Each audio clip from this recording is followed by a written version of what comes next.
Kia ora koutou, ngā mihi nui. It is wonderful to be with you all and wonderful to introduce this topic. My name's Sandra Gray. I'm the National Secretary of the TEU.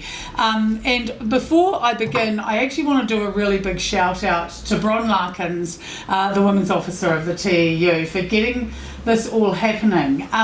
One of the things that is consistent about women's officers in this union, they don't just care about the gender equity issue, but they care deeply about the gender and ethnic pay gaps that appear in New Zealand and have for a long time.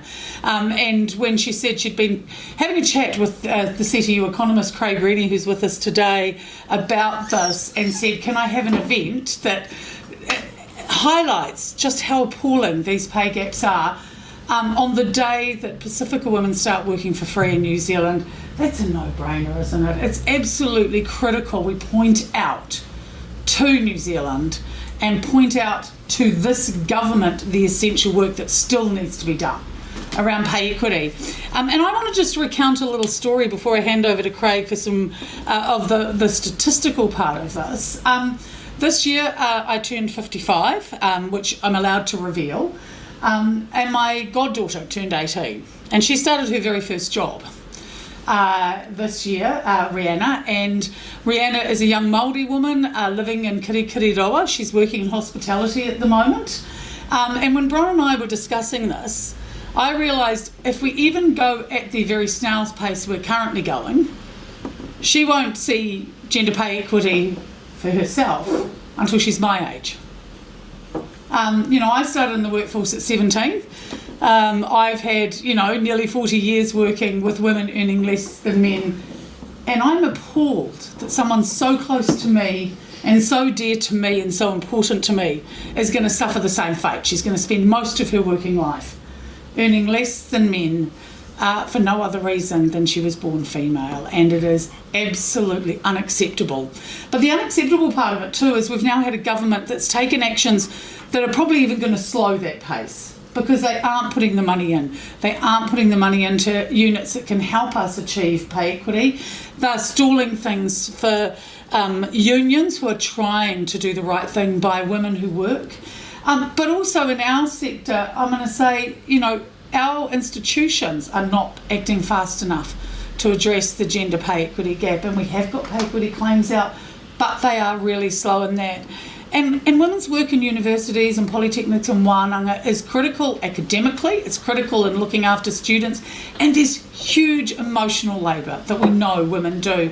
And students need that work. Students need women working there, and students need Māori and Pacific women working in their institutions. We need more Māori and Pacific women in tertiary education, but they need to be paid properly. It's time that we did that. So thank you, Bron. And thanks to the PPTA for joining us today and for helping us out with this information getting out there. I hope everybody out there thinks about the young women around them right now and thinks this is not the future we want and does something about it. And I'm going to hand over to Craig. Thank you, Craig Renney, CTU economist. I'll repeat that in case anybody missed the introduction earlier. The floor is all yours. Thank you very much. Thank you. Kia ora koutou, ko Craig Renney aho. As advertised, I'm the Economist and Director of Policy at the New Zealand Council of Unions, Te Kawe Kai Mahi. And I'm just really here today to talk about the pay equity data which we've just gone through, just been released by Statistics New Zealand. And we're releasing it today because for the first time this year, this is when some women start working for free. By that means if we were to pay women and men equally, this is when they would stop being paid and on the basis of their current salary. Now, what do we mean by pay gap? So we've analysed the Statistics New Zealand Household Labour Force Survey, which is the income data, and we have this data from 2008 onwards. And we use this to establish the working for free days every year in New Zealand. It's a consistent database and it allows us to make consistent claims about when women start working for free. And the gap essentially represents the discrimination that exists in the workforce. That discrimination occurs as a consequence of direct or indirect factors. The first direct factor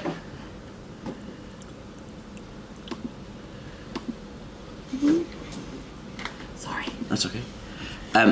Is when women are just paid less than men for the same job. That was supposed to have been made illegal in the Equal Pay Act of 1972. So we've been here 54 years since then, but we know it still exists. Direct discrimination also occurs when women are overlooked for promotions or for job opportunities, and we also know there's indirect discrimination. Indirect discrimination occurs when women work in industries where they're concentrated, like care, like in health sectors, where they're paid less than men who have similar levels of qualifications. It also affects factors such as scarring effects.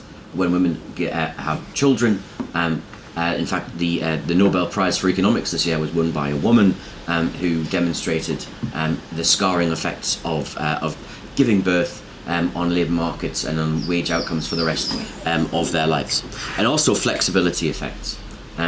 Women are presumed by many to be the main carer, and as a consequence that impacts their earning power for the rest of their lives.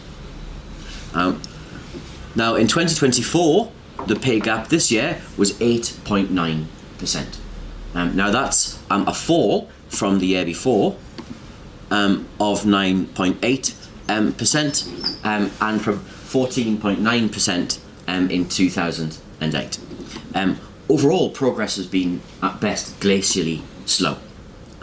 We've seen progress fall 5%, but it closed more quickly, as you can see in the chart here, from 2018 onwards. And the reason it closed more quickly from 2018 onwards was pay equity deals. That accelerated the rate of change, but again, not quickly enough.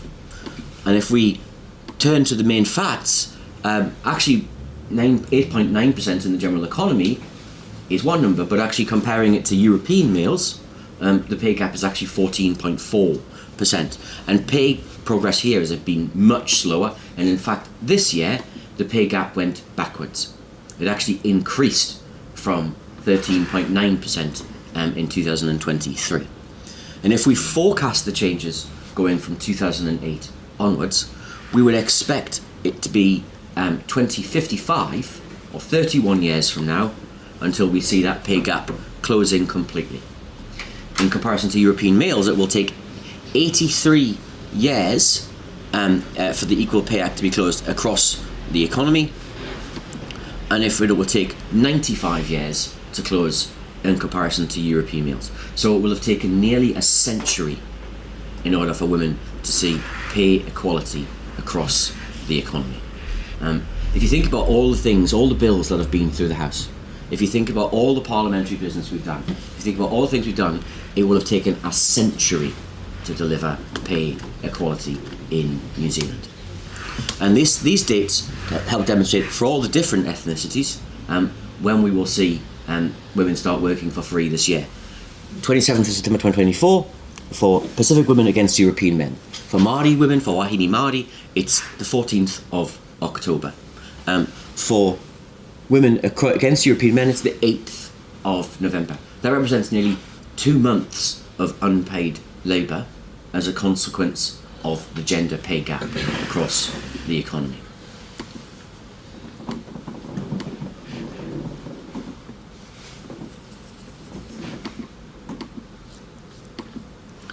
And if we measure the total value of the loss, what we can do is say that pay gap represents about $3.73 an hour for women on average. And again, this is an average figure.